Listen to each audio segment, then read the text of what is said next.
Վերջի վերջո ինչպես է աղանդը քայքայում պետությունը։ Որոշակի զանգվածով մարդիկ են հավաքվում, 100 հոգի, 200 հոգի, ավելի մեծ քանակով մարդիկ, անձնային մակարդակում, նրանք ինչ-որ ինքնաներշնչման շնորհիվ, իրենց հավատքի շնորհիվ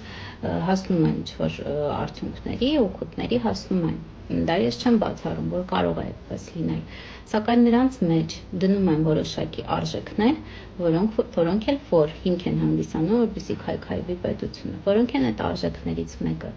այն որ անհրաժեշտություն չկա խառնվել աշխարհիկ գործերին, սա իրենց ինչ է ենթադրում։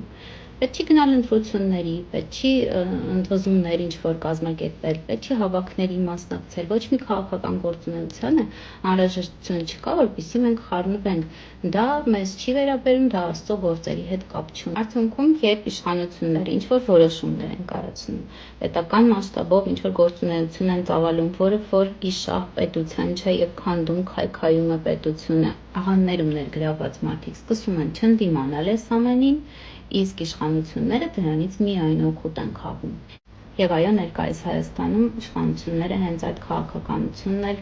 վարում են, աղանդներին տրված է լայն հնարավորություններ, ծաղկում զարգանում է։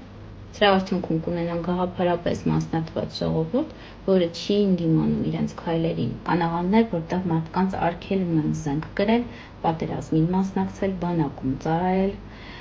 Հետևանքների մասին պատկերացնում եք,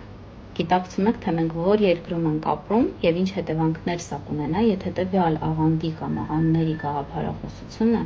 ունենա լայն տարածում։ Ես նկարագրեցի աղանդների հիմնական քայքայիչ ազդեցությունները, հուսամ հիմա ավելի լավ պատկերացումներ կազմեցիք, թե որքան վտանգավոր են դրանք մեր պետության համար։